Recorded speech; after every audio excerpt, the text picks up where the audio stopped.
Hello everyone. We are going to see the concept of terminal velocity in chapter viscosity.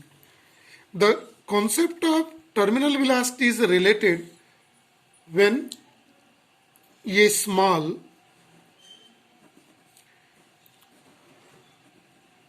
spherical body travel in viscous medium. Viscous medium means viscous medium is related with when it is travel in fluid. A fluid means liquid or gases. So we may say the example, a glass small sphere travel in water or air or raindrop in air. Right? So the terminal velocity is related with the concept when this travel in a small spherical body in a viscous medium. See here, let this is a spherical body fall freely under gravity. It's a move downward, right? Here in the viscous medium, suppose viscous medium may be air or something. Fluid is there, right? So here three forces act. Three forces acts here in this. The first force, see, weight of body acting downward. See your first force, weight of spherical body acting downward. See the arrow here. It is acting downward. This weight of spherical body is denoted by here W. We are knowing mg. So m is volume, right, into density. Let density of spherical body is rho into g, right? So it is a spherical body's volume can be obtained by 4 by 3 pi r cube rho z. See, it's very carefully what is force acting here. It is represented by equation number 1 here. This is weight acting downward. Now see here,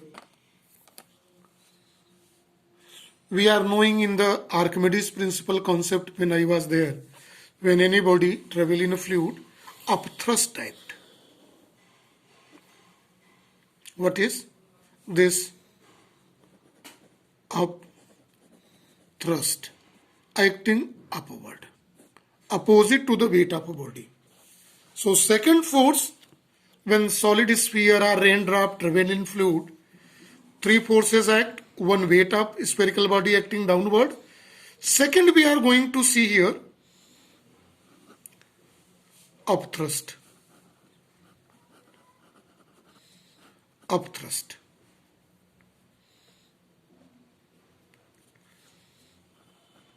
Act on spherical body upward direction. See, upthrust. Upthrust is also force. Let it is denoted by Fu. This force is equal to also, we are knowing Vdg, volume into density and acceleration due to gravity. So see, it is volume. Sigma is density of medium. Rho is, see here, rho is equal to density of spherical body and sigma is density of medium. Here in this case, into acceleration due to gravity. we are knowing this is because when a solid or liquid travel in a fluid, suppose solid sphere travel in fluid, it displaces fluid equal to its volume. So in that condition, it is given volume of a spherical. So displaced fluid is equal to the volume of the object. So volume of object is 4 by 3 pi r cube into sigma into g. See it is very carefully. It is represented by equation number 2. Now see the third force is also in the existence. That is the viscous dragging force, which you by Stokes. We have seen this viscous force or dragging force or backward force when solid sphere travel in fluid, right? So this viscous force which is acting here, it is also against to the weight, and this viscous force or a dragging force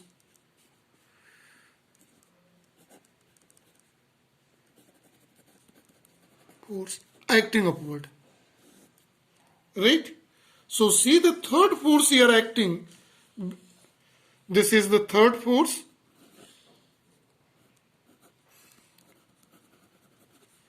Viscous force or dragging force. We are going to represent by Fv. It is equal to 6 pi eta Rv, where eta is the coefficient of viscosity of a medium and v is the velocity, and it is represented by these three equations. Equation number 3. Now it is time to concentrate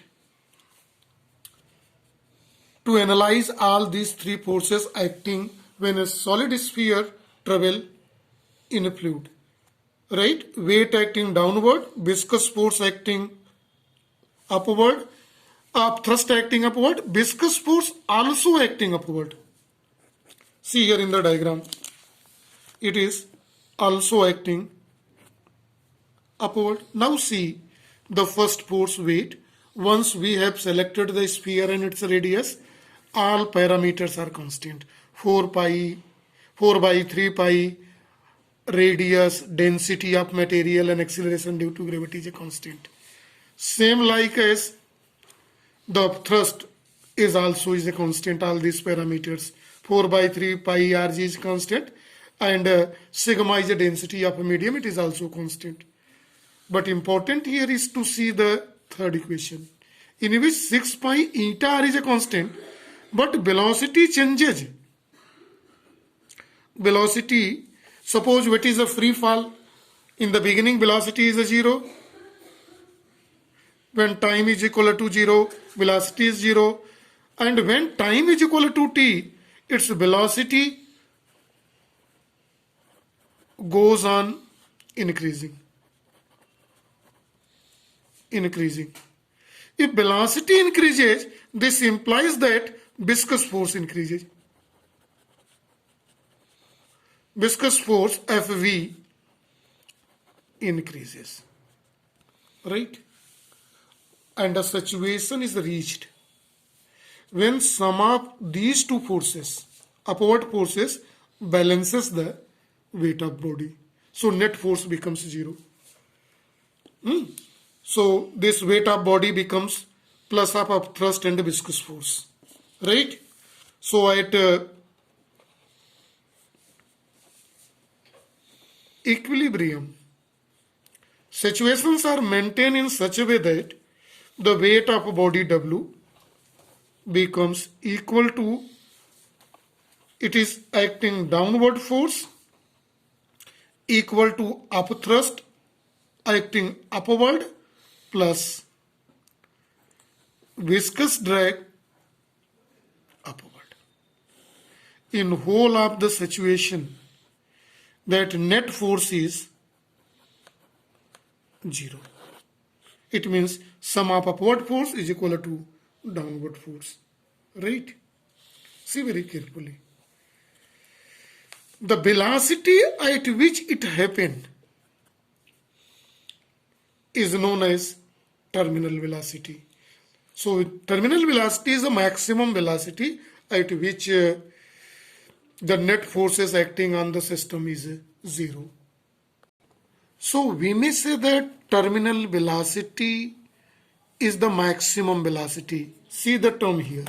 It is a maximum velocity acquired by body during free fall in viscous medium, and it is denoted by Vt, symbol Vt, right? This is the constant velocity, maximum velocity.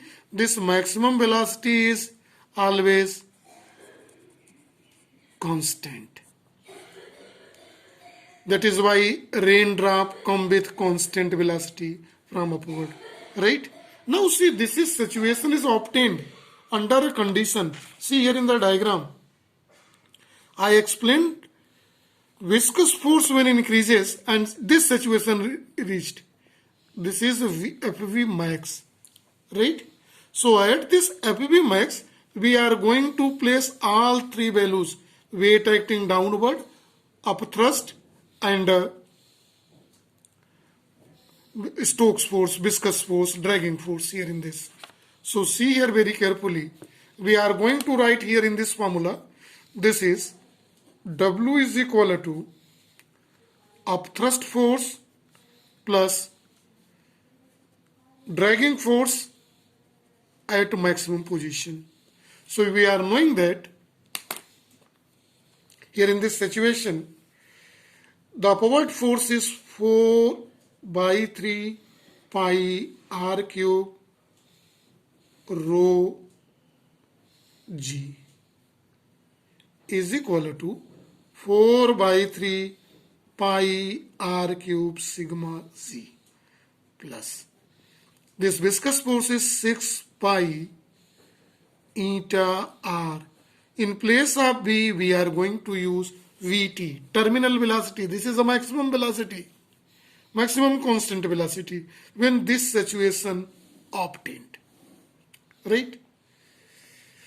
When we solve this all and solve for terminal velocity Vt,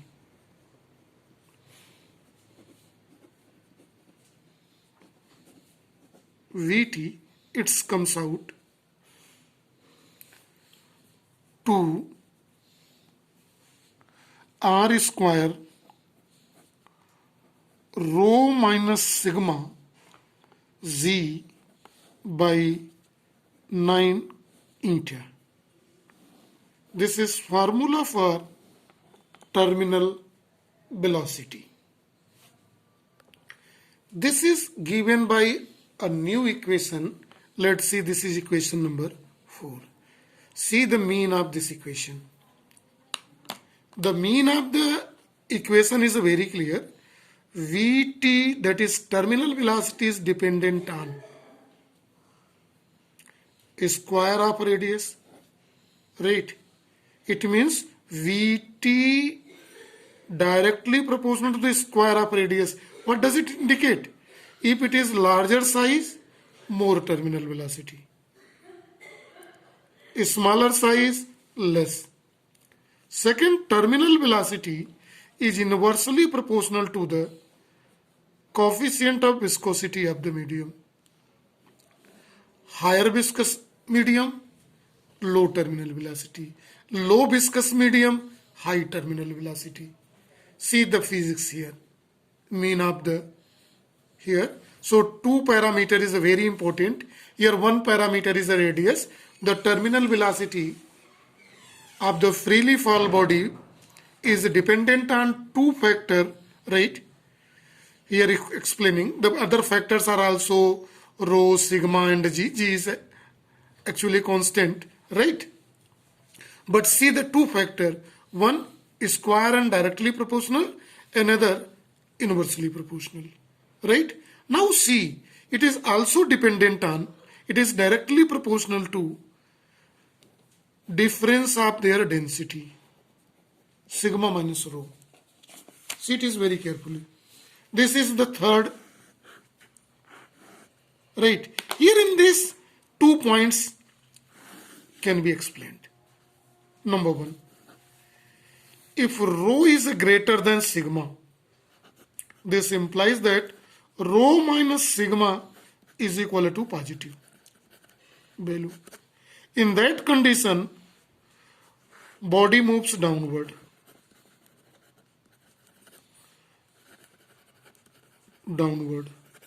Raindrop or some glass spherical body or made of any material falls from upward, right? It moves always downward under gravity, right?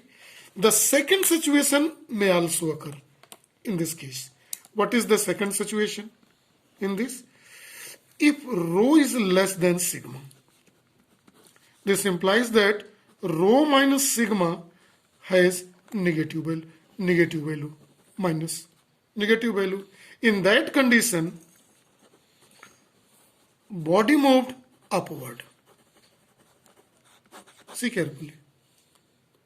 We are knowing a balloon filled with hydrogen move in upward direction. So this is all about the topic. The topic is terminal velocity. So this is for the topic only. Thank you and have a nice day to all.